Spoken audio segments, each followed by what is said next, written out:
Good evening and welcome to the miNEStry. I am Archbishop Dracul, and alongside me is Father Avram. Our creed is to inspire our parishioners with reflections on the Nintendo Entertainment System. Tonight we are reflecting on Kabuki Quantum Fighter, which was developed by Human Entertainment Incorporated, published by HAL of America, and released in North America on December 21st of 1990. Human Entertainment was also known for developing games like Monster Party and Fire Pro Wrestling, with HAL of America being known for their delightful Lolo games on the NES. Father Avram, would you like to introduce tonight's visiting deacon? Absolutely. Tonight our visiting deacon is author Christopher Hopper. Christopher Hopper is the best-selling author and voice actor of more than 30 novels, short stories, and audiobooks. His books have reached number 1 on Amazon and Audible for science fiction, space opera, exploration, alien invasion, post-apocalyptic, space adventure, and military sci-fi. They've been nominated for or received numerous accolades, including the Audis, Silver Moonbeam, Lamplighter, Clive Staples, Pluto, DragonCon, and Sovas Awards. Welcome, Deacon Hopper. Thank you, gentlemen. It is an honor to be with you tonight. Thank you.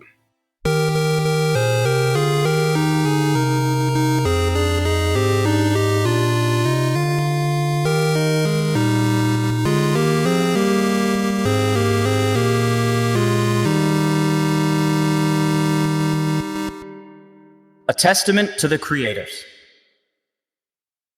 Hiroyuki Ito, game design and graphic design. He's known for developing the NES game based on the 1964 television show Gilligan's Island. Yes, and it's apparently a lemon of a game. I haven't played it because I don't want to. I don't know why anybody would want to play a game based off of that show. It would be interesting as maybe a point-and-click adventure, but as a Nintendo game, I'm not really entirely sure. It doesn't sound very appealing to me either. It's rumored that those who embark on it never actually return. Wise. Proceed, Father Avram.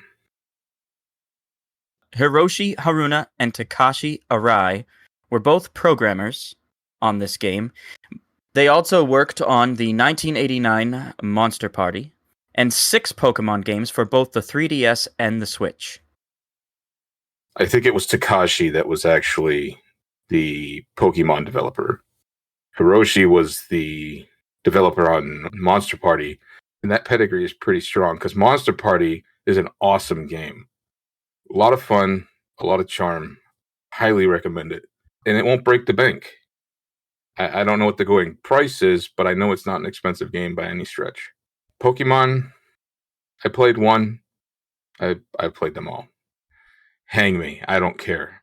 Those games breed like rabbits. My children have played them, so we're hoppers. We breed like rabbits. Our rabbits play those games. I feel like there's something in the ether there.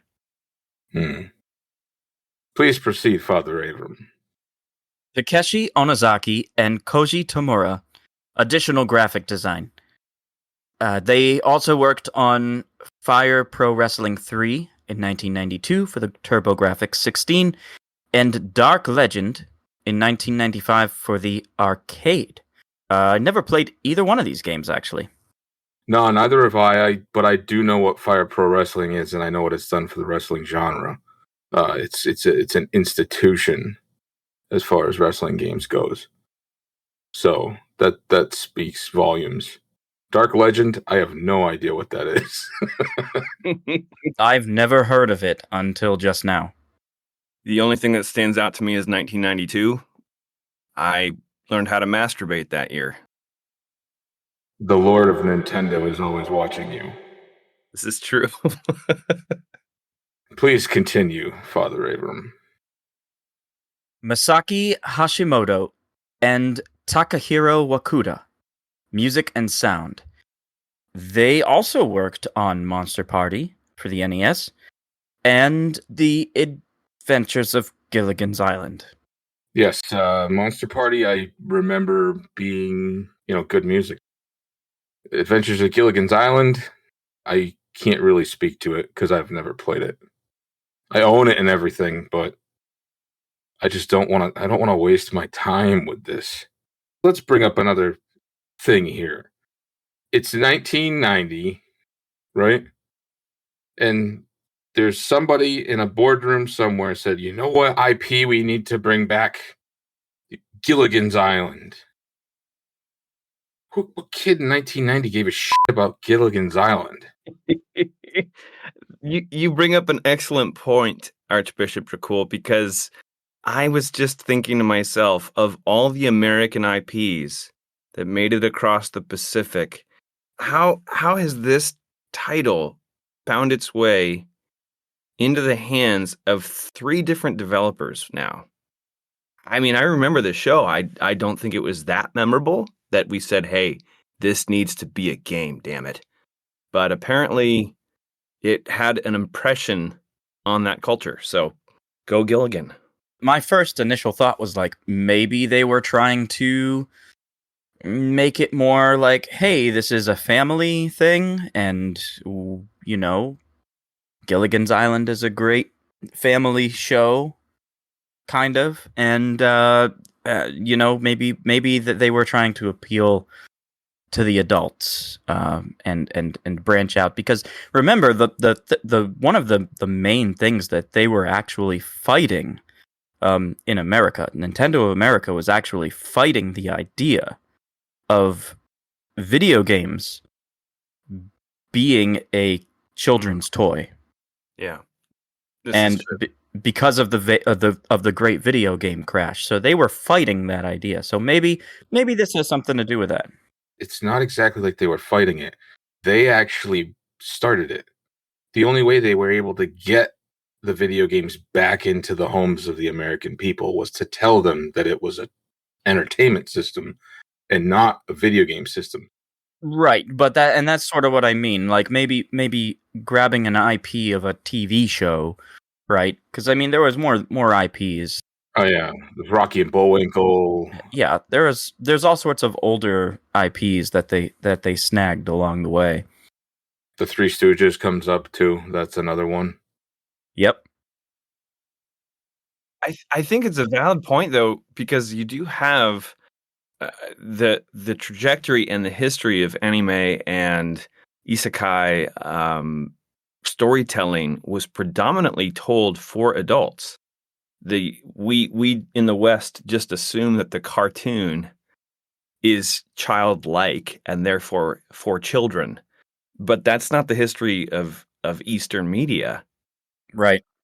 And so I'm keen on what you're saying there, Father Avram. I'm thinking of even Robotech and its history. It had to be packaged for children for the sake of licensing and merchandising, but was dealing with very adult themes. So I think this is interesting that we have Gilligan's Island again, perhaps as you're suggesting, as a way of inviting the adult into the platform that is quote unquote for kids, but maybe never really was in the eyes of the creators. I mean, it's pure speculation, but it sounds plausible. Agreed. I think, Christopher, we're going to have you back for Golgo 13 because that makes no sense. that was a game that was based on a highly sexualized and violent anime, and it was a Nintendo game that had sex in it, and you got your health back. It's like, okay. The Golgo 13 is really probably the first occurrence of regaining health for sexual activity that then was cloned by Grand Theft Auto. And, well, then you can argue Zelda too. Yes, but that was like that was kind of like indirect, right? It wasn't obvious. It was kind of assumed. For those who don't know Zelda 2, you'd be walking around, and when you're in a town, you'd be walking and you'd be talking to people, and every once in a while you'll talk to somebody and they'll say, "Come on in the house with me," and you'll go in the house. And sometimes you would actually see the inside of the house and you'll get like an item or something like that. Other times, however, you'd talk to a woman and she'd be like, "Oh, quick, come on inside with me." Go inside. "I will restore your health." And then your health bar goes up, but they never let you see what's going on inside. It's like, what else are you supposed to believe? Yeah, it's true. There's no that. Yeah, it was very much like, because we're not showing you, we are showing you. Mm-hmm. Mm-hmm. Yep. This is a great larger commentary that I think will be suspended for the night, but a fantastic commentary on Western purity culture as compared and contrasted to the worldviews of other cultures, Specifically Japan in this case. specifically Japan.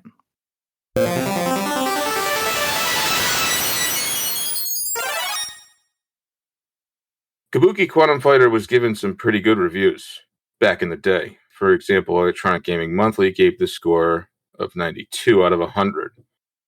And one of the reviewers, named Martin, actually claimed that Kabuki Quantum Fighter was more intense than Ninja Gaiden. That's insane. I think he was paid. I will say this. When I first read that, I hadn't experienced the later levels in the game. And now that I've gotten a little bit further, I actually kind of agree with this.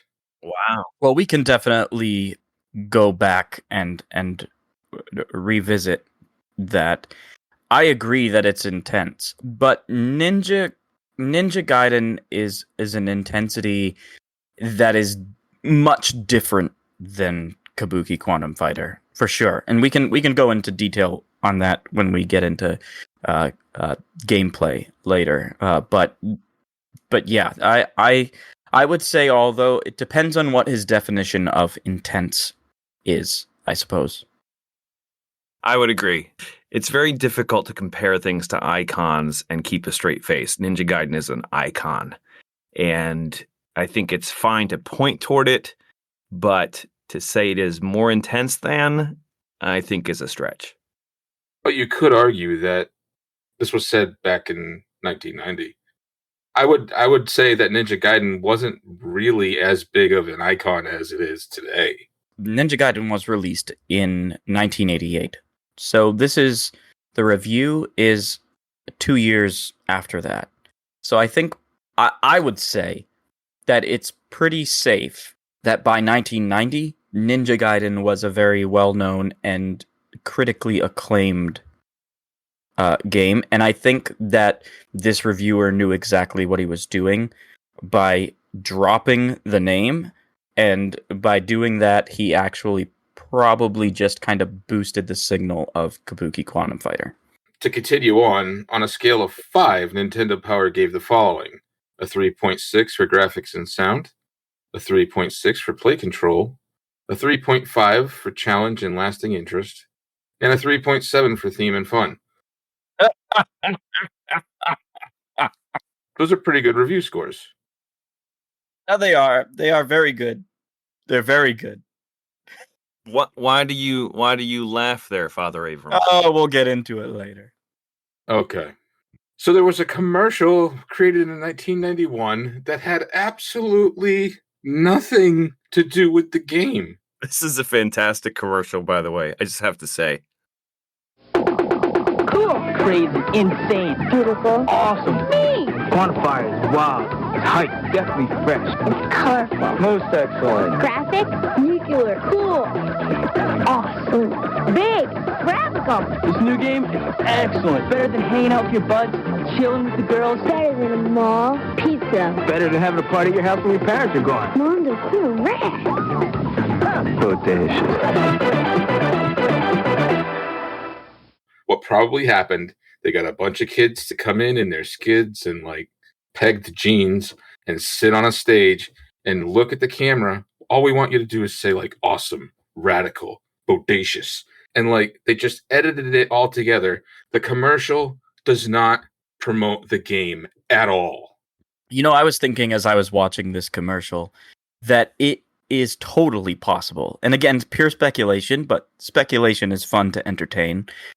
It's totally possible that some studio created this commercial without the game content and just said, hey, we're going to sell this to game creators, game studios, and then put their games like as a backdrop later. I don't know. I fully agree, and I just have to say that some of the lines in this commercial are phenomenal. For instance, this game is better than hanging out with your friends at the mall. This game is better, I believe this is a paraphrase or a direct quote, than hanging out with your girlfriend. Yeah, what? I think I remember one as well. This is a paraphrase. This game is better than having a party at your house when your parents aren't home. Oh my! If they tell me this game is better than looking at porn, I call BS. Unless it's Golgo 13. Oh my. We couldn't find any posters or flyers representing the game, but it was heavily covered in the February 1991 issue of Nintendo Power, and they had level breakdowns and everything like that as well. Also, story time with Archbishop Dracul. When I was a kid, I remember this. They covered this on Video Power.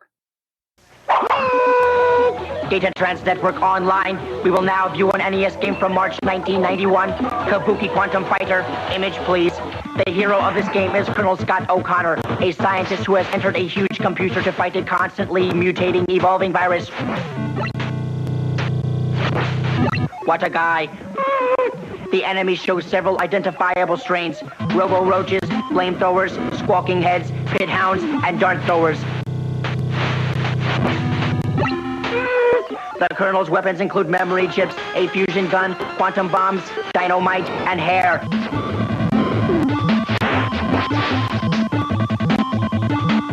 End image, please. Data transmission complete. Data Trans Network returns your body to full human mode. Thank you for not smoking. Good day. It was the first time I saw it, because I remember distinctly seeing the character whip his head down with his hair and attacking with his hair, and I was like, oh my god, this looks so freaking cool. The problem was the distribution of these Nintendo cartridges were like it was really strange. Some people in some areas of the country would get certain games, while others elsewhere got different ones. And it was really hard to find. This was pre-internet, so it's not like you can necessarily go online and order it. So it was almost like a regional thing. I remember looking for it, and I couldn't find it.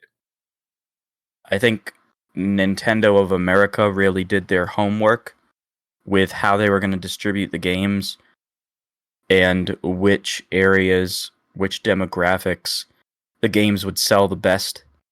Even the video stores wouldn't have certain games like that you'd see in like Nintendo Power or whatever. Well, I don't think the video stores are actually going through the catalog one by one and selecting games. They were probably saying, hey, Nintendo, like, whatever games you have this month, you're going to send me, right? And then Nintendo would say, hey, here's your games for the month. That's how I imagine this going down. I would have to hear differently. Like, it'd be really interesting to hear from somebody who actually managed one of these stores back in the day, just to see, or managed one of these franchises, like Toys R Us. Like, somebody from back in the day that actually managed a Toys R Us chain that could say, oh yeah, this is how this would happen with Nintendo of America. Because I would eat my hat if it was not that way. If it was not like, hey, these are the games we're getting this month. We have to make display cases and put out the flyers and sell these games. Like, that's probably how that went down. Yeah, and like, not to beat a dead horse here, but I remember wanting Golgo 13 because I played it and I rented it, and it was nowhere in the stores. Yeah, it's very strange. And God only knows how that rental place even came by it, right? It could have been through any number of exchanges. Like, they have their own networks and they're like, hey, this game is not renting here. why don't we swap games and see how it goes? Like there's, like that's doing business. Like they're trying to figure out like different channels. I imagine if I was running a store, that's what I would do. I would, build a network of video game stores or video rental places and be like, hey, let's cross-reference a list of games that aren't renting and maybe swap places and try to make some money off of them. Like, who knows how that rental store actually got the game. But if it wasn't in the retail stores, but it was in the rental stores, my guess is it was something like that. Do you have any rental store stories, Christopher? Trying to kiss girls in the aisles. I was a nerd in the aisles with video games. Girls in the late 80s and early 90s weren't really into nerds, so yeah. Yeah. That changed. Oh, I married the homecoming princess, so yeah, it just takes 20 years. I would like to submit for admittance by the council someone who worked in retail. Now, I don't have a name to put forth to the council, but I do think that would make a great addition to a future examination. Yeah, we would love to hear your recommendations for sure. If you know somebody who owned a mom and pop video store back in the day, oh man, yeah, that would be an amazing conversation to be had.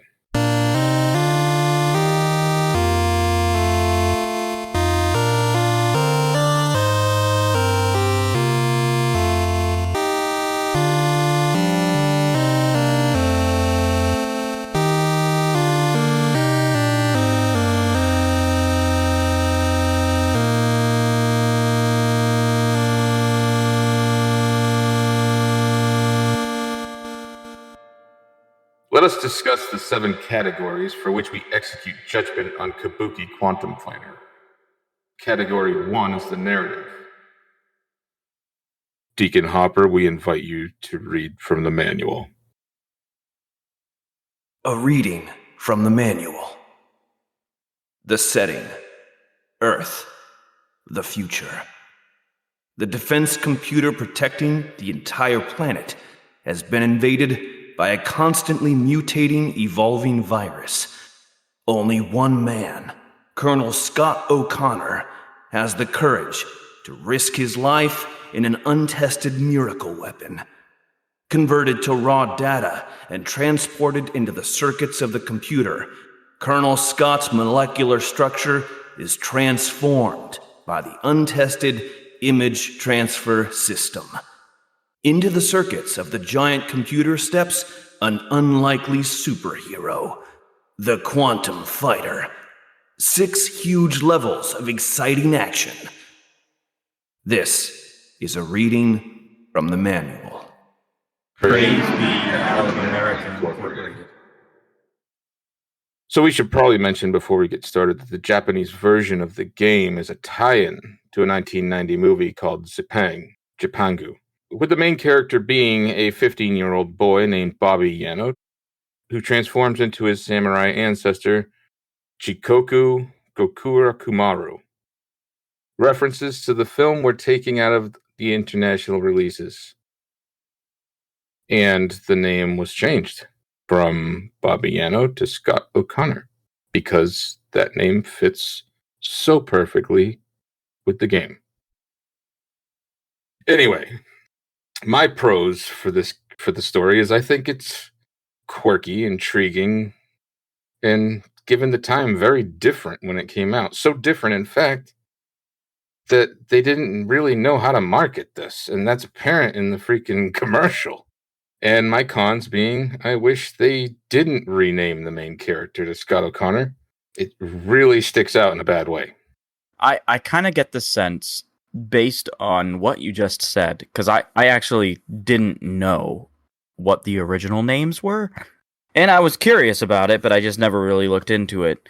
I kind of feel like Nintendo of America literally said, there is no way that we're going to be able to get the American public to pronounce any of these names, so therefore, let's strip them down. Let's not even mention the grandfather's name. We're just going to focus on Scott O'Connor. and we're going to call it Scott. We're just going to go with Scott O'Connor because this is the American public we're talking about here. I'm going to take it a step further. I actually think it's a controversial opinion, but you got to think the war ended like just over 40 years before this. Like, there is still probably some animosity towards the Japanese. And I even remember people being a little sheepish about the Nintendo. If you think about the hurdles that Nintendo had to make to get the Nintendo Entertainment System into the homes of the American people was astronomical by itself just because of the video game crash. But the fact that they were Japanese and there was just a major war just over a generation ago, that made it that much more difficult. And I feel like Nintendo America was made to censor a lot of that stuff out on purpose. I think you're totally right about that because it totally makes sense. I mean, and we're kind of dipping our toes into waters outside of the scope of the miNEStry. However, it's definitely safe to say that, we've all heard the trope that in times of war, you ingrain in the heads of your people that the enemy is less than human. And we had just 40 years prior stepped away from a war with, Germany and Japan, where there were ads. The government had ingrained into the heads of the public that these peoples were less than human and worthy of going to war against. And so to strip their names from this kind of assuages the systemic racism that was propagated through the public during that time. So to change the name from Jigoku Gokura Kumaru to being nameless is a huge step and just kind of is very telling of the times. Because remember, it wasn't the kids that were buying this game. Sure, it was being pitched to kids, as we talked about with the commercial, but it was the parents. And the parents heard all of that stuff from their parents who actually fought in the freaking war. Exactly. Yeah, there was absolutely a meeting in which the CEO, CFO, sitting down with the head of marketing and bringing all of the data from tests and polls. And that they're lobbying for pretty sweeping changes, knowing this game will not sell unless it meets certain criteria. And what's even more interesting to me, and these are on my cons list, is the fact that the grandfather's name is erased. That's significant, but it's so selective because the prologue mentions the grandfather, but mentions that he's a famous Kabuki star.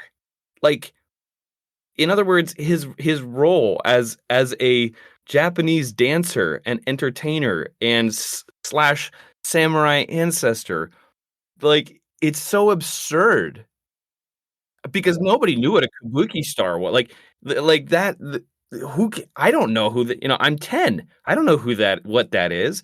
And so it's ironic that the selective nature of the sieve that was applied, the filter that was applied, would do just what you talked about, Father Avram. And then there's this other aspect where Scott O'Connor immediately, I go to 1984, Terminator, Sarah Connor. You can't get any more, white American Irish than O'Connor or Connor. And I think that, again, you are playing to a market. And that's not inherently bad. I could speak at length about that in my own novel writing and publishing. There are very specific avatars that you are creating content for. But when it's so obvious that things have been kind of arm wrestled one way or another and then done so selectively where certain things got through and others didn't, it just makes it makes the tie-ins absurd. Truly absurd. And here's the problem. I would say on the pros that and you touched on this earlier, Archbishop Dracul, which is that the premise is incredibly forward-thinking. I'm thinking of to present day, 2024. We have Elon Musk with the first Neuralink. Think about that for a second. This is forecasted, and there are other works of science fiction that did this before. But in terms of a video game going mainstream, forecasting, like I've been waiting for the Elon Musk of my present day since I was a child playing the NES. And directly connected to this moment of mass media, of seeing someone ingested into a Tron-like origin. And I think it's brilliant. So as much as I can look at the absurdity and the tragedy, arguably, of the filtering that went on, there's also praise to the forward-thinking premise that we have in the game. I would agree with that. I'd like to kind of, now that we're kind of, I think, completed with the liberal arts analysis of the narrative, which is fascinating in and of itself, I'd just like to say what my notes have here, which kind of echo a lot of what Deacon Hopper has stated, which is the story was convenient. But they did attempt to add flair to it.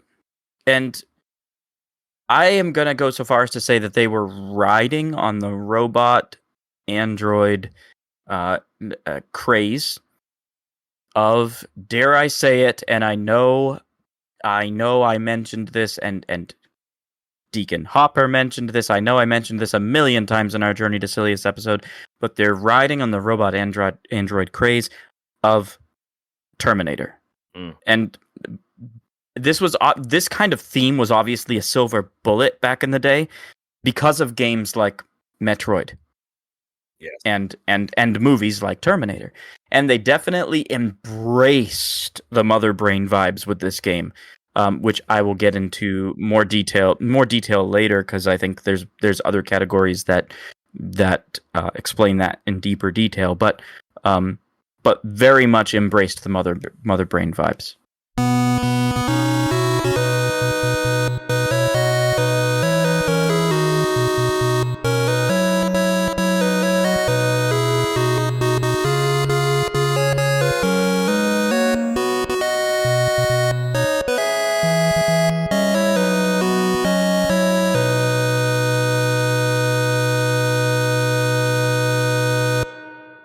Let us proceed to category 2, which is audio.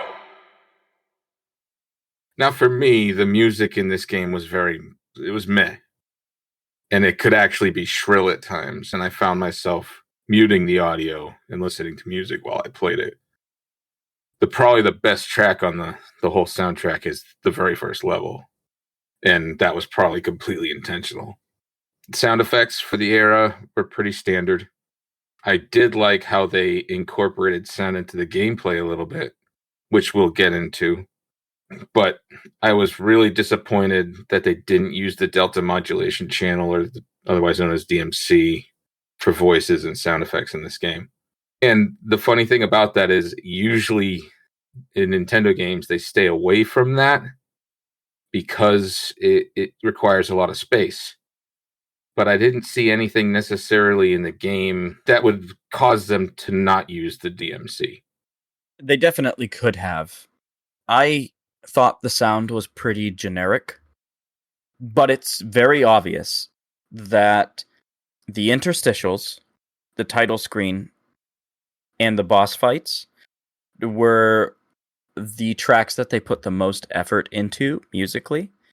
Either that, or they just happened to be the best ones. I'm not sure, but it just seemed like those were much more polished than the rest of it. But it still wasn't nearly the best I've heard. I feel like after level 3, it's kind of where all the level music starts falling apart.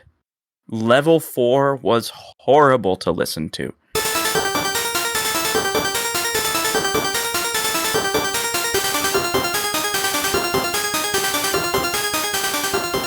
That was what I was saying when I mentioned shrill. Level 4 was the freaking worst. Yeah, it really was. I heard it and I was like, man, this just doesn't fit. Like, it suddenly is a different soundtrack, and I'm not sure what's going on.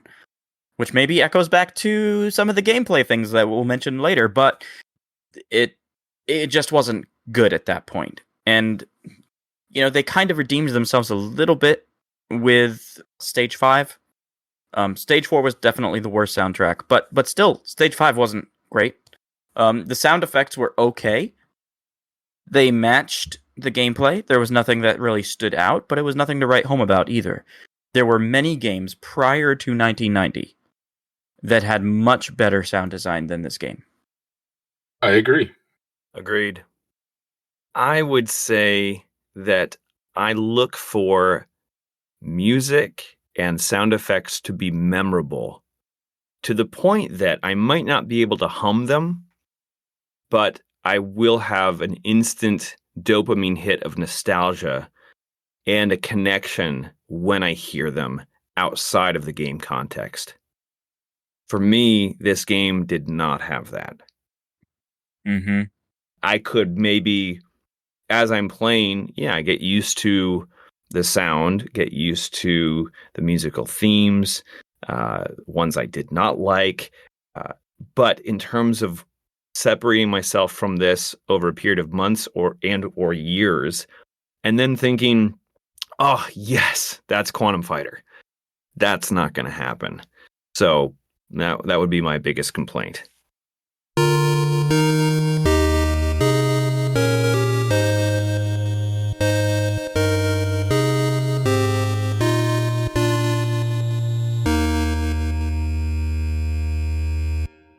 Let us proceed to Category 3, which is gameplay. A reading from the manual.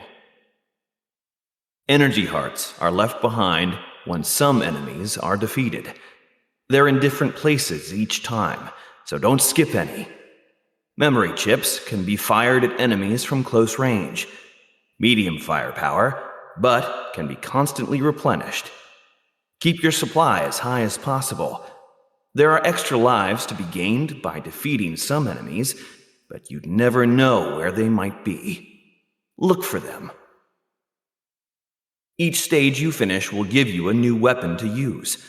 Push the select button a few times to find out what weapons are available to you at any given time. The fusion gun throws missiles straight ahead. Long range, lots of power.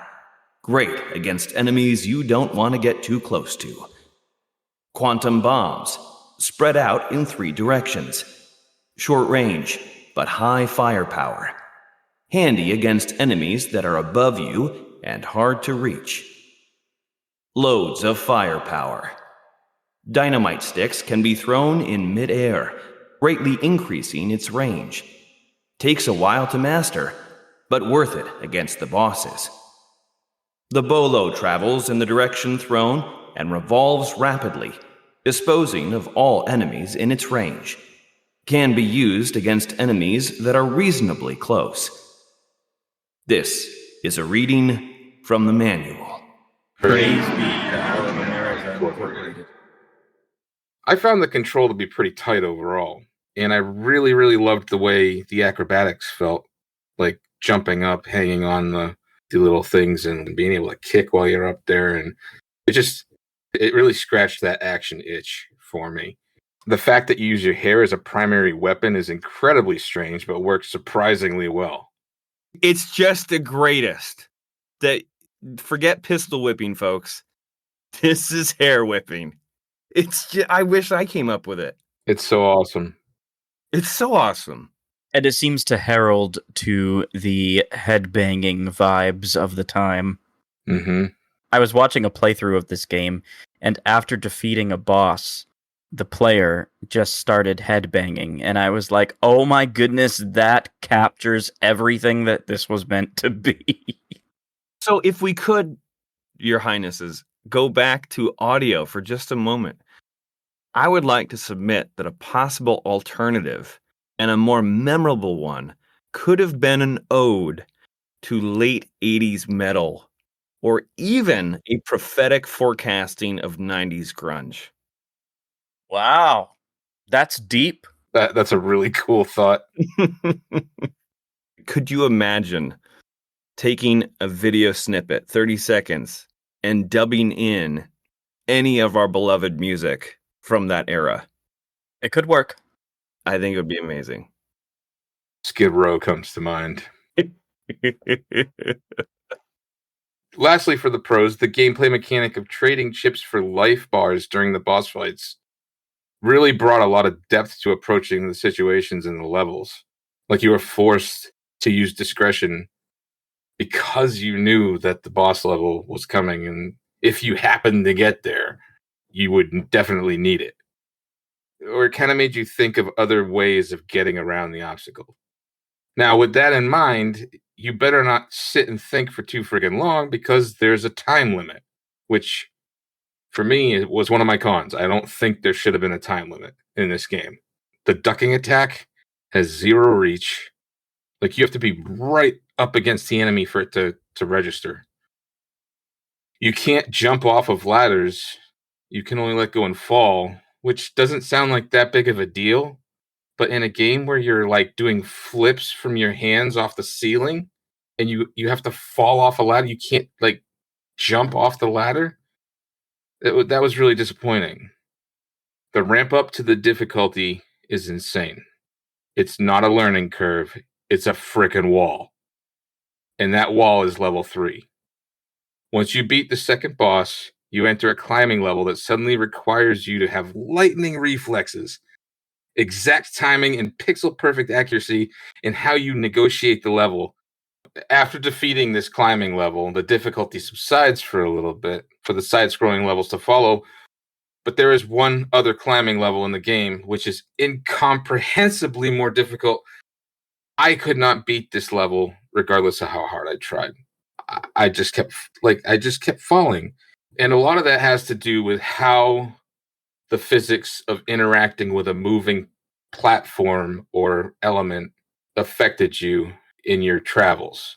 And I'm going to get into that later on technical, but I'm pretty sure it's probably in you guys' gameplay cons.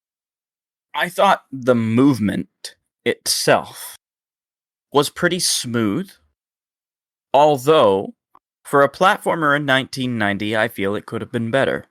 At this point, you have to understand, like, this is riding on the backs of every single platformer game that has been released in the past, 5 years at least of development, and there were a lot.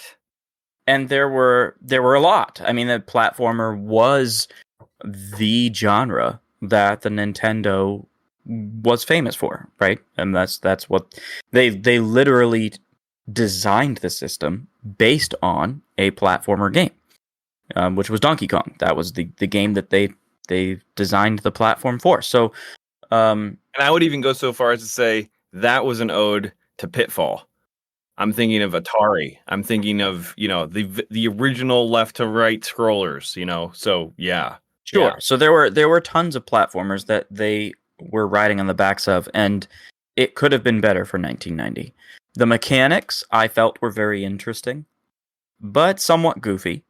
We've mentioned the hair thing. In all seriousness, using your hair as a weapon is a pretty funny notion, right? So it's kind of silly. It's kind of interesting that they decided to use this as the main weapon.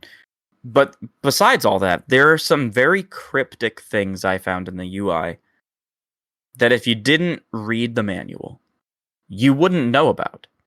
And it would make you fumble around. At the very least, you'd fumble around, if not just not know it existed entirely. Number one being trading in memory chips for life. And then the other one being switching skills and weapons. Playing the game back in 1990, I would have never sat there and figured that out. I would have played the game and been like, man, this game's hard, and that'd be it. And I wouldn't know all of the things that I needed to do in order to play the game to its fullest. Not to mention also the fact that this game is not incredibly common. It's not expensive, but it's not incredibly common. So not many people had it back then. So if you did play it back then at all, you probably came with a video rental. And I highly doubt there was a manual that went with it. Yeah, that's true. And not only that, you probably didn't have many friends who owned the game either. Yeah. So it's not like you could rely on the friend network like, you did back in 1985 to 1990, But I've got to say, to echo what you've been saying, Archbishop Dracul, level 3 is fucked. This is the first game for the miNEStry that I haven't been able to complete. Wow. I have not been able to complete this game. All the other games I've been able to play through. This one, level 3, I can't get by level 3 of this game. Totally messes me up every single time. Let me guess. It's the flamethrower part, right? The flames throw me off, but what actually got me, and I had to go back and watch a playthrough later, and I haven't played it since watching the playthrough, because I needed to get some sort of idea of what the entire game was for this review. So I had to watch a playthrough, and what I didn't think of doing, actually towards the end of level 3, and when I found that out, I got even more pissed, because I almost got through level 3. But it was the spike ball that waits until you are on the platform to start moving towards you. Yes, and how you got around that is you had to go to the far left. You have to maneuver and jump up to the far left of the platform. If you're on the far left of that little platform, you won't get hit. But if you're on the right, you get your ass kicked. Exactly, and you get knocked back down to the bottom of that death column. And that death column, just so people know, is a series of... You have to hang by your hands and do a flip up and land on the platform above where you're hanging and keep doing that. But you have to time it with the sound of the flamethrowers. And so you swing backwards for a half second before you actually start jumping up. In order to jump up to the next level and not get hit by that flamethrower and have time to not only jump up, but have time to jump up to the next one before the flame starts up again, you have to actually start your jump while the flame is still going. And it's a 2-pulse flame, 1, 2.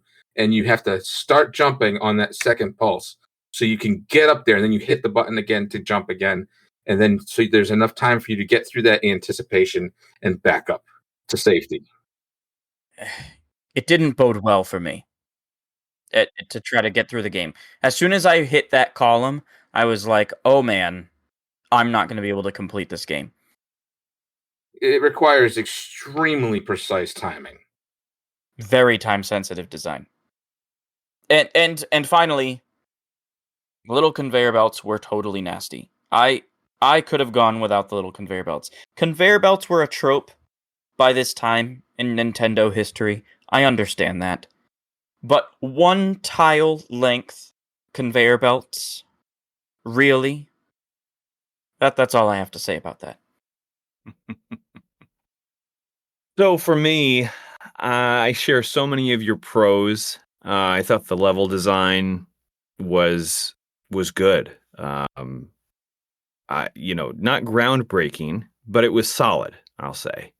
I do echo the chips to life exchange in a game where so much is really based upon your ability to be and use finesse, which you've both touched on. It was the one moment where I thought strategy really came into play, and to be thoughtful about what kind of resources you were expending and in what area, and that trade and balance. And so I feel like that's the one place where, aside from just, again, using finesse to advance, you actually had a moment to beat the house, as it were, was in that mechanic. So that gets very high marks for me. The level end weapon upgrades, that's cool. And I, especially in a place where, as it was said, ducking and punching, you have to time that perfectly. I mean, the enemy is literally the pixel next to you for that to be effective. So it's like, why risk it? Why risk the hit point on that? And so I think the swing, the opposite pendulum to that would be this sense of, wow, I get an upgrade on my main weapon, and I think that was good. As far as cons go, I think my biggest one was actually a thematic one that does lean back toward the narrative a little bit, which is there's this cognitive dissonance surrounding the hair. So I love the hair. I think that's been stated. I would love, again, for music to be incorporated there. But this actually goes back to this idea of cultural filtering. Because if you think about it, Scott O'Connor is what? He is a colonel. I'm guessing with the United States Army. There is no colonel alive who has ever been trained in using their hair as a weapon. As an American, as a kid growing up in the 80s, a colonel in the United States Army, I'm G.I. Joe, man. I am Duke. I am Lady Jane. I am Snake Eyes. But the idea that a colonel, Scott O'Connor, does not use a firearm is actually absurd when you think about it. Maybe he likes Skid Row. He was a closet metalhead. He could not let his true colors show until he was taken in by the image transfer system. So that's actually a con for me, is that there were, and I'm not saying I want guns in the video game. I'm saying from a systematic consistency side, that is where trying to elbow this into a Western market and call him a colonel, that breaks down, and that's a con. That's a good analysis. Yeah, that's a deep one, but a good one. I bow in reverence to your commendation of my thoughts. Rise.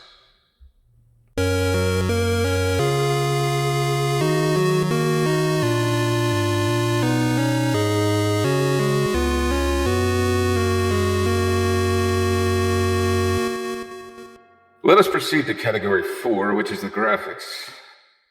I found the art and the animation to be pretty damn good, with the hair attack being so satisfying to play and watch. The cutscenes and interstitials are rendered pretty nicely. Fun fact about the interstitials: the code that appears behind Scott, or Brian, in the interstitials is actually 6502 code from the game. There is some very amazing environment art in the game. Hellish faces and organic entrails fused with circuitry and mechanical elements. There's some really beautiful stuff. However, in level 2, they use warm colors as background elements and cold colors for foreground elements. From an artistic standpoint, warm colors visually pop when adjacent with cold colors. And when I say pop, they come forward in space. So you find yourself often jumping at platforms and falling through them, thinking that that's the one you're supposed to jump on. So this was an instance where a decision in graphics adversely affect the gameplay. And it wasn't only the fact that it was the warm colors. The other part was the background had the same level of detail in this level as it did in the foreground. So not only do you have to fight the idea of, I really want to jump on this, but it's red, so it seems like I'm supposed to jump on this because that's what it looks like. But also that the factor of visual complexity is exactly the same. How they could have fixed that, if they wanted to keep the freaking background red, is they could have got rid of the visual complexity on the backgrounds, and then that would have just kind of fallen back a little bit more. Archbishop, I don't mean to interject into your exposition, but please consider this my adamant amen to everything you just said, and the insanity of the incongruent surfaces and the false platforms. Amen. Thank you. Thank you, Deacon Hopper. And I have to say, this is the only level where it was a problem. So if you can get by level 2 and just give it a chance, well, then you have level 3 facing you with a difficulty. But anyway, I'm just saying this was a graphical failure, level 2, in my opinion. Amen. Agreed with that. But that being said, the detail, the animation, I definitely think they were done really well, as you said, Archbishop. There's a lot of animated background in this, specifically in some of the boss scenes, which is something you almost expect to see at this point in Nintendo history. With things like, I think Castlevania 3 had a lot of that kind of thing. But it was a nice touch. It was an unexpected touch. And extending on my comment from earlier, the Mother Brain vibes are everywhere. Especially the boss fight in Stage 6. The final boss. It has literally pulsing tubes surging into a mechanical head with organic material for floors and ceilings. Like, this is the Mother Brain fight. This is HAL's version of Mother Brain. And it's totally undeniable. I don't think that they could deny it, even if you were to ask them, like, let's see where you got your influence, and they're going to say Metroid. Like, I would, Yes, I would be willing to bet anything on that, and that's fine. I mean, at this point, 1990, you had Super Metroid coming up. People were craving more Metroid, so it makes sense from a market standpoint why they would do this. I'm actually surprised that the game didn't sell more because of it. Maybe it had something to do with a kabuki dancer using his hair as a weapon, who knows. But maybe if they had gone with a colonel with a gun, as Deacon Hopper mentioned, maybe it would have sold more. I bet you it would have. However, that being said, the graphics were done well. It could have also been the regional problems we were discussing earlier. Mm-hmm. Right. Regardless of all that, the graphics were packaged well, with the exception of those false platforms, as mentioned. For me, I felt that the hair was smooth. A lot of the gameplay was smooth. I didn't know that about the 6502 code. That's pretty cool. Archbishop Dracul. That's a point in its favor. I am actually, however, very unimpressed. I felt the graphics were derivative and generic. And specifically because I know they're in the wake of Ninja Gaiden 2, Metroid. The pedestals in Metroid felt like a ripoff. The knifers were lifted off of Russian Attack. The pulsing alien hearts were the last level of Contra. I mean, the tie-ins are everywhere for me. I do think that 10, 11-year-old me would have gone, this is so cool. 35 years beyond that, though, I'm kind of like, guys, you had some heavy hitters developing this game. And between the lackluster execution of some of the narrative things we've already talked about, I'm kind of going, where was this feels like a money grab right now. As I start to get into the graphics side, I think it's a money grab because I want to go, where's the innovation? Why are we still talking about Metroid to this day? It was an innovation. And I think it's wonderful to tip the hat to. I do. I really do. And I think we see that in the graphics. But I think it's also an insult to the creators who, I'm imagining them being stressed out to create one more smash hit. I'm imagining them, guys, you got to come up with something. Okay, we'll just do all the things that are happening right now and put them all together and here we go. And then it got into the hands of the marketing department and then just got shot to shit. So I'm kind of like, I don't mean to poo-poo it, but I'm leaning that way, going, I expected more. I think derivative and generic is a perfect description. I think it's packaged well. I think it's cohesive, but I think derivative and generic is a perfect description. Well, level 2 screams of Batman, and level 3. It's very much it's very much like a piecemeal sort of. We're going to take the best of what we can and try and mash it all together. Mm-hmm. You know, but that stew didn't work out entirely well. It's got its issues. It's not without its issues for sure. Mm-hmm.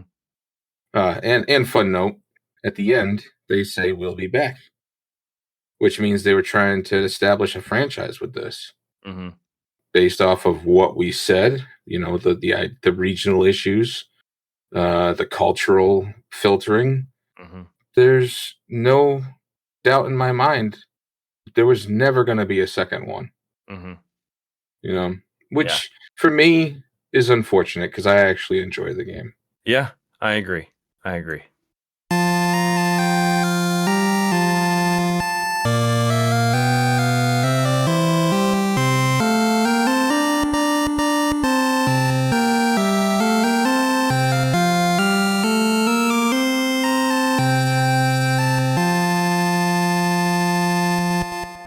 Let us proceed to category 5, which is box art and presentation.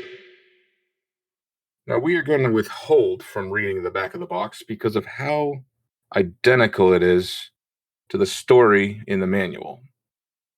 The differences are minuscule. It's almost like the marketing team just took it and changed it in order to avoid like self-plagiarism. It's very much the same story with just a few words changed.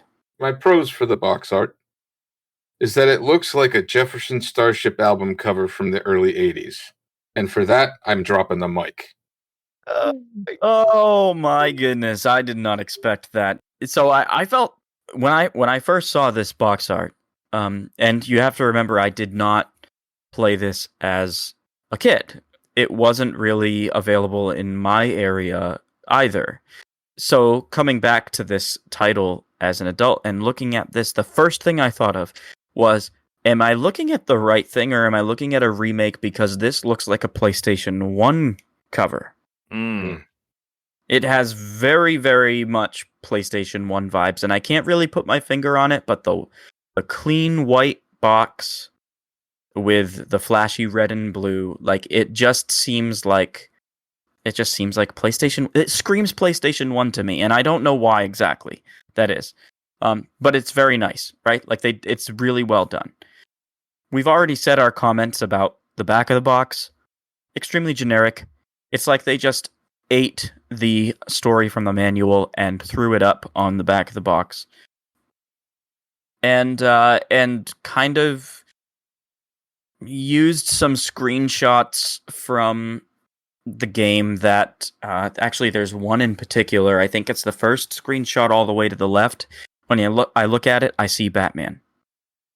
It's very interesting. Mm-hmm. Obviously, Batman has like more purples in it. Like you're right, because that's the vibe. But it's like it has that same feel. And I'm gonna harken back to Journey to Silius. We ridiculed Journey to Silius for putting a bunch of boss fight images on the back of it. This could have used one of the boss fight images, I feel. Like, they just use generic platforms here.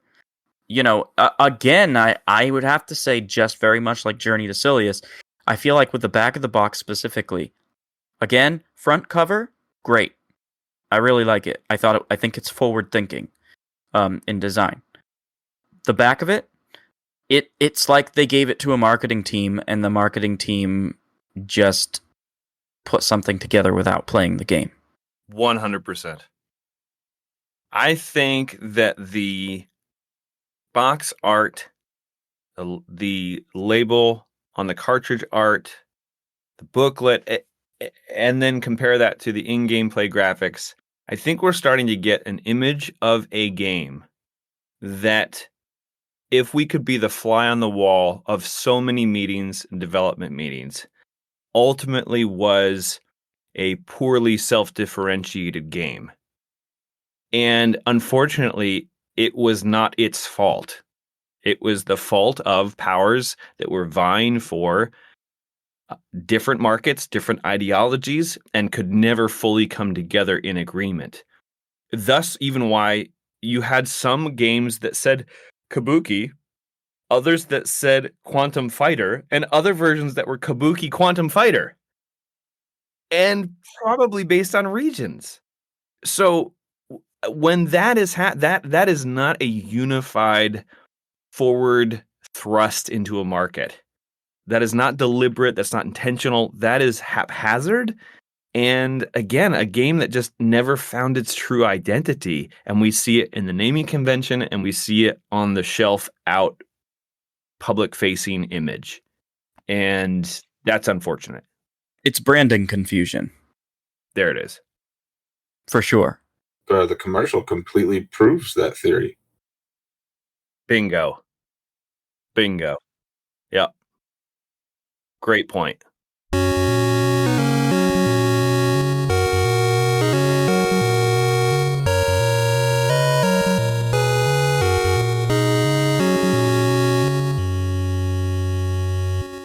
Let us proceed to category 6, which is fun factor.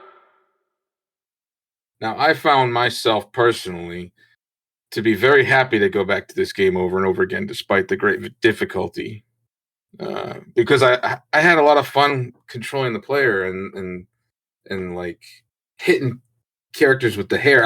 I barely used any other weapons. I loved the hair weapon, and it was very exciting to kind of like experience each new level that came down the pipe.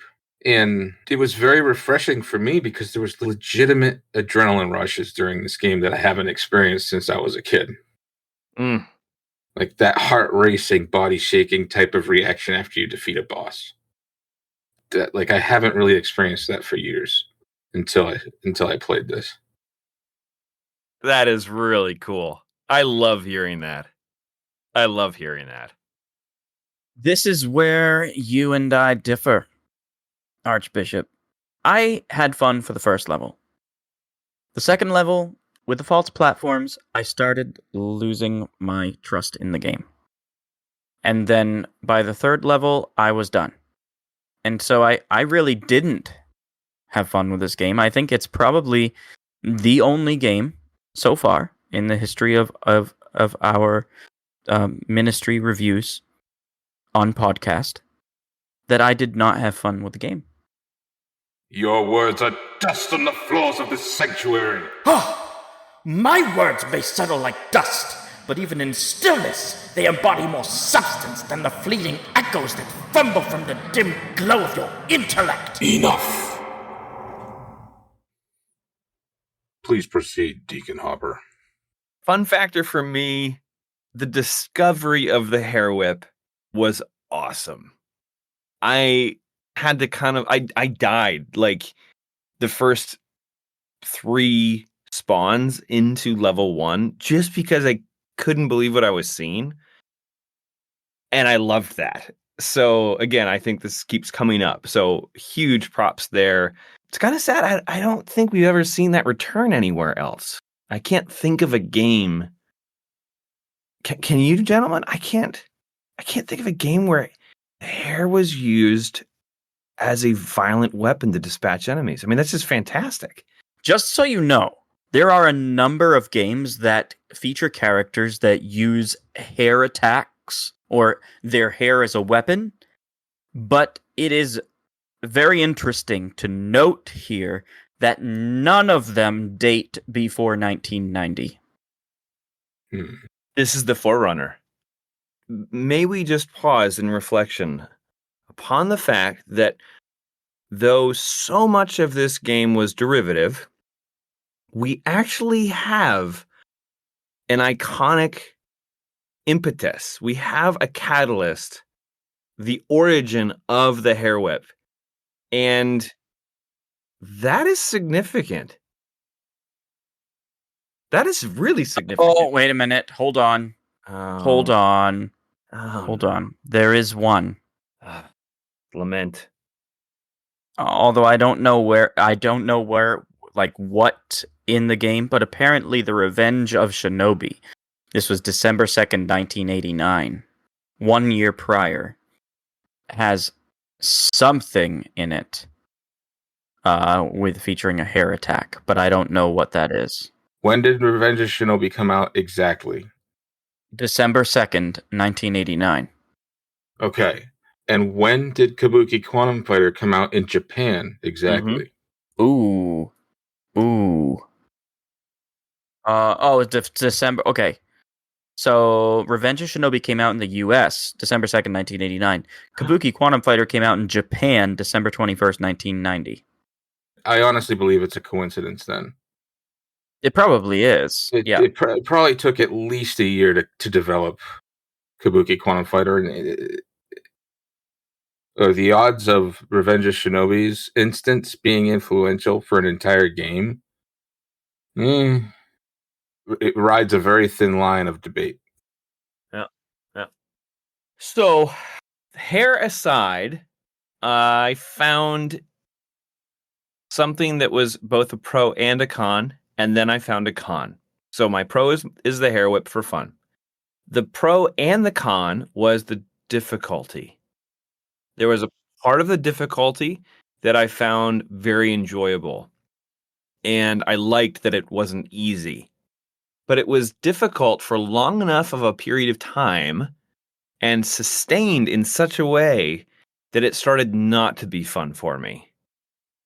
So it's just that weird place of it both treated me well and treated me poorly. And so I'm a bit inconclusive there. But it was a difficult game. So maybe let that be what it is. The biggest con for me in the fun factor, and I didn't put this under graphics because I feel like it belongs in the fun factor category because I look for things that take me out of the story. So kind of in the same way that music needs to be memorable, fun are things that either pull me deeper into the story or the lack of fun pulls me out of the story. And actually, one of the things that pulled me out of the game was the discrepancy and the disparity of enemy types. And it's not something we've talked about, but there were so many different kinds of enemies that I can't honestly say they all fit neatly under a same visual aesthetic or even a thematic aesthetic. You're very right. Agreed. So I get Easter head island heads shooting fire at me. I get a stealth suit, silvery ninja doing flips over me. I have this weird hovering boss. I have a giant robot. I have alien hearts. Like it was to the point where I literally thought they took everything they could from all of their notes and jammed it into one game. And therefore, the aesthetic or lack of consistency, lack of uniformity, jerked me out of having fun.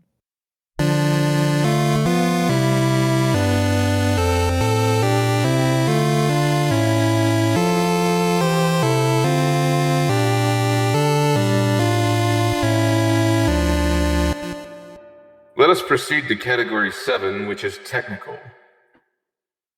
Pros for me, there was no NES slowdown or sprite flickering. There were things that weren't that great, though. Jumping off of conveyor belts, water, or ice was wildly inconsistent. Sometimes you would barely move, and other times you would go flying. This right here, and I wanted to put it into gameplay, but I thought Father Avram would get mad at me because he would say, that's a bug. Well, it's a physics thing. So yeah, this definitely belongs in technical. Okay, so I put it in the right place, but it really made the gameplay frustrating at times.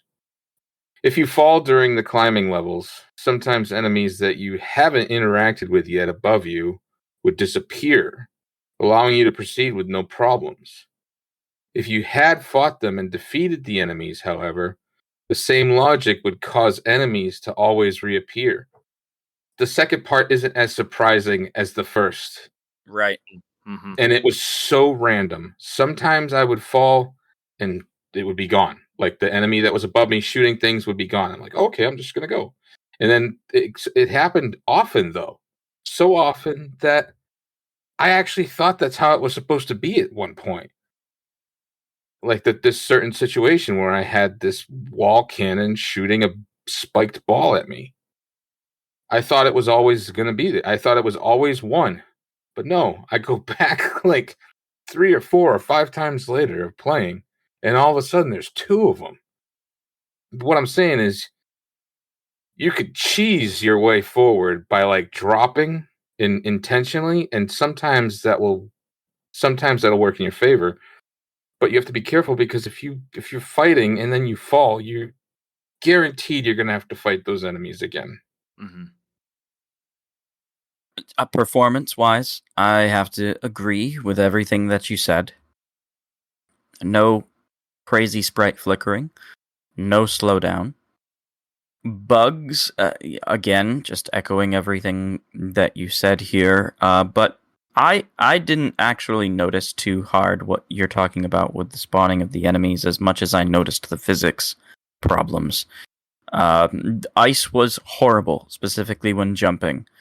Again, I've said it earlier, but the small conveyor belt platforms, you went from literally moving super slow to turning around and becoming Superman.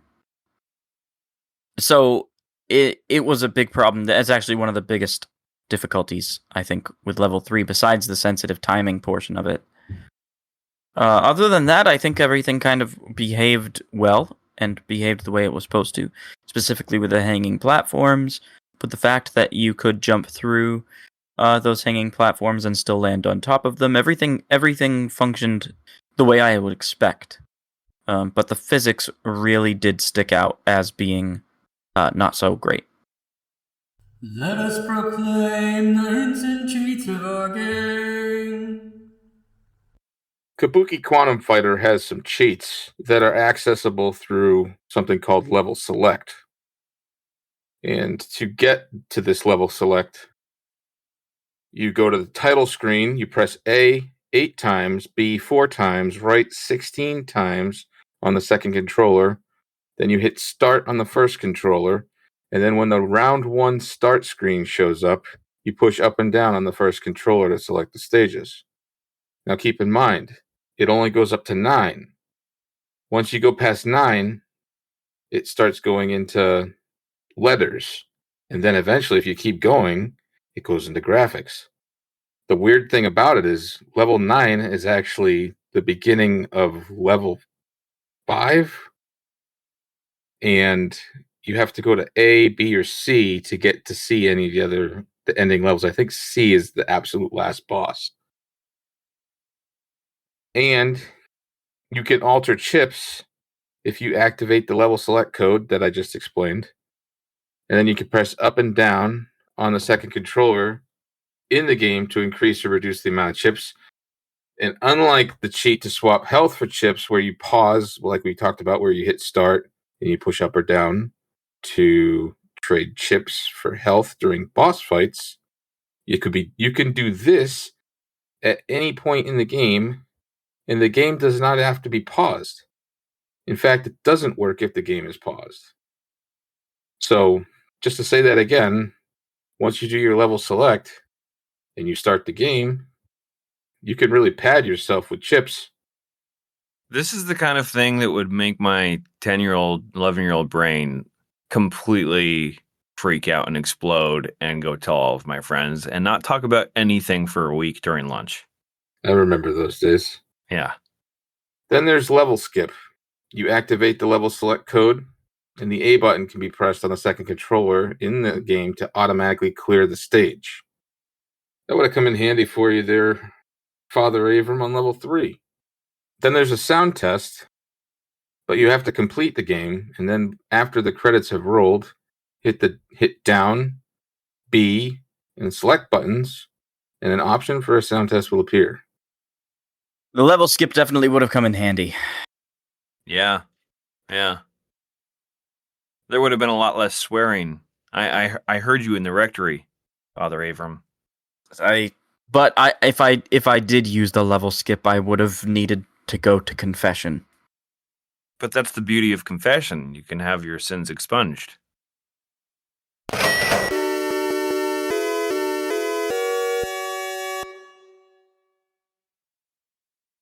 And now, brethren, let us offer each other the body of Christ. In 1991, according to the Electronics Boutique Spring catalog of that year, the game was $41.99. Now, just to put this in perspective, according to data.bls.gov CPI inflation calculator, $41.99 in 1990 is worth $95.27 in 2023. And the only reason why we say 2023 is because that's only as high as the inflation calculator would go right now, because it's January. Mm-hmm. Correct, yeah. And we also mentioned the year just for posterity. But yeah, so looking at the price of the game now, pricecharting.com is where we usually go to reference these things. And a loose copy of this game you can buy just the card for $22.03. You can buy just the box for $47.75. You can buy just the manual for $19.34. Complete in box. That means the cart, the box, and the manual, $77.91. And if you want to buy a brand new copy, you're paying $155. I think this kind of puts the price range kind of in the middle of some of the other games that we reviewed thus far. But again, we run into this interesting situation where if you were to buy all of these things separately, you're actually going to pay more than if you were to just buy it complete in box. Yeah, it's fascinating. Can we just pause for a moment, too? I understand that the hallowed halls of this temple reflect on this consistently, but as I am a guest deacon in the sanctuary, I'd like to reflect on an era when video games came with manuals. I just think that is so glorious. Yes. And I still remember opening NES games and thumbing through the manual. Like, it made me feel that my hobby was official and that it required some cerebral investment. The same way that my dad's car had a user manual. My games had user manuals, damn it. And I think that is a noble and worthy aspect of worship, and one that has been lost over the decades. Yes, very much so. The funny thing about it is that even the manuals we had growing up, like the ones you spoke of, Deacon Hopper, they were still heavily edited from the Japanese counterparts. Mm. Specifically, the translations from the Famicom disk system to the NES, the manuals were like easily like half the size, easily. Mm. And they were the Famicom disk system, like games like Legend of Zelda 2, Castlevania, Kid Icarus, all like the heavy hitters for the NES, right? Mm. Mm. They had tremendous instruction manuals, chock full of beautiful artwork. And I didn't notice until my friend got me into the Famicom disk system and got me some games, like some complete games. And he showed me, he's like, look at this. I was like, holy hell, this is crazy. Like, there's so much like beautiful work in here. And we didn't get like easily half of that.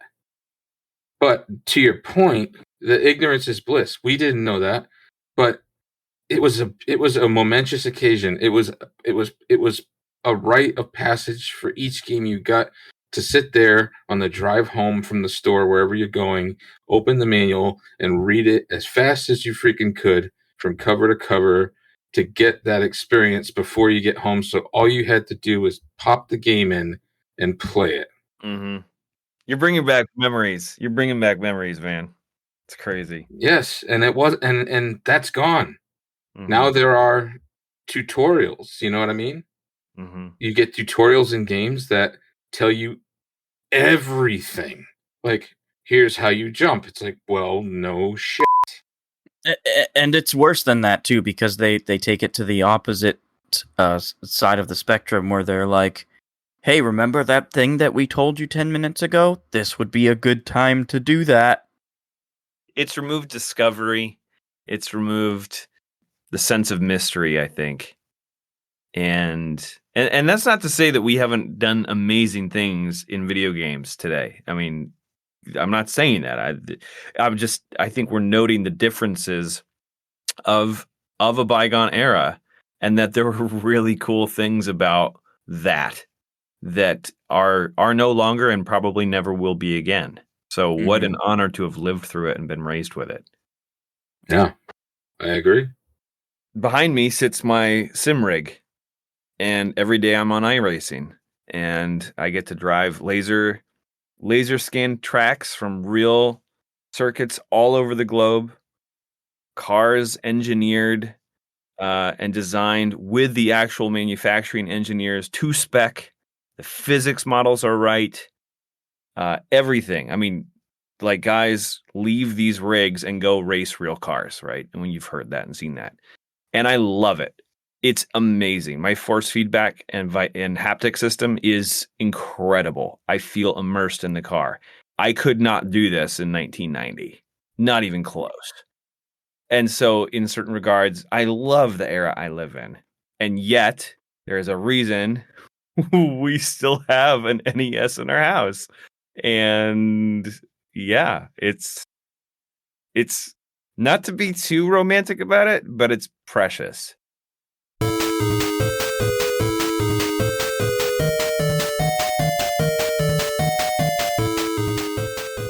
Let us now execute judgment upon Kabuki Quantum Fighter and decide which of the 7 cardinal sins it has committed.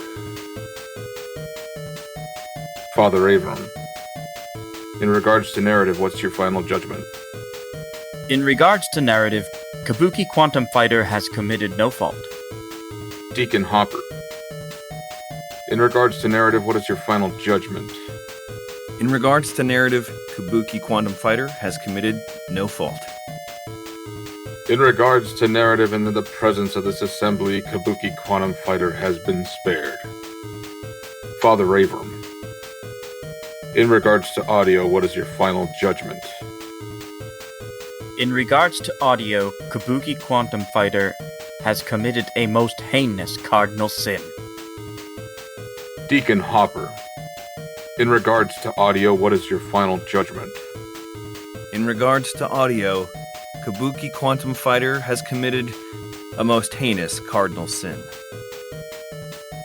In regards to audio and in the presence of this assembly, Kabuki Quantum Fighter has committed a loathsome cardinal sin deserving of hellfire and damnation. 1. Father Avram, in regards to gameplay, what is your final judgment? In regards to gameplay, Kabuki Quantum Fighter has committed a most heinous cardinal sin. Deacon Hopper, in regards to gameplay, what is your final judgment? In regards to gameplay, Kabuki Quantum Fighter has committed no fault. In regards to gameplay and in the presence of this assembly, Kabuki Quantum Fighter has been spared. I invoke the talisman of damnation!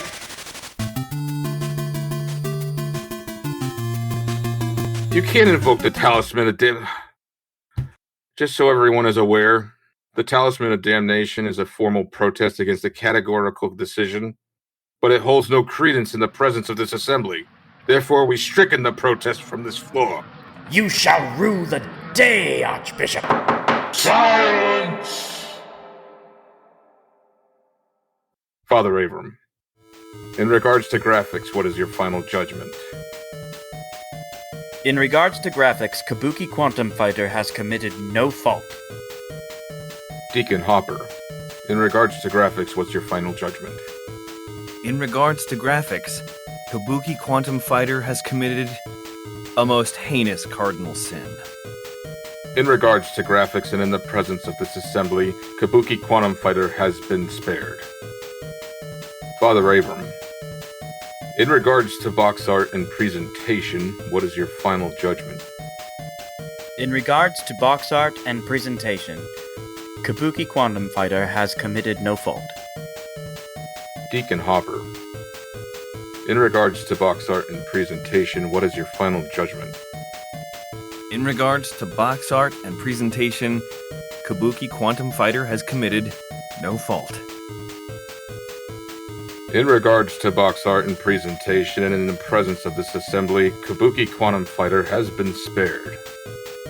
Father Avram, in regards to fun factor, what is your final judgment? In regards to fun factor, Kabuki Quantum Fighter has committed a most heinous cardinal sin. Deacon Hopper, in regards to fun factor, what is your final judgment? In regards to fun factor, Kabuki Quantum Fighter has committed a most heinous cardinal sin. In regards to fun factor, and in the presence of this assembly, Kabuki Quantum Fighter has committed a loathsome cardinal sin deserving of hellfire and damnation. 2. Father Avram, in regards to technical, what is your final judgment? In regards to technical, Kabuki Quantum Fighter has committed a most heinous cardinal sin.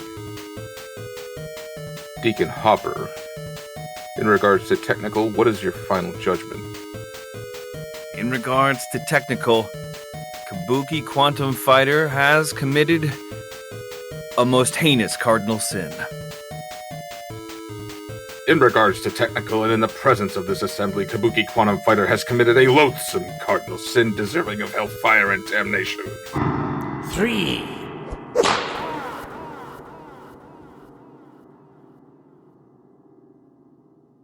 Kabuki Quantum Fighter, by the authority vested in me, we redeem you of any faults which you have committed and hereby revere you as a jewel in the crown of the Nintendo Entertainment System.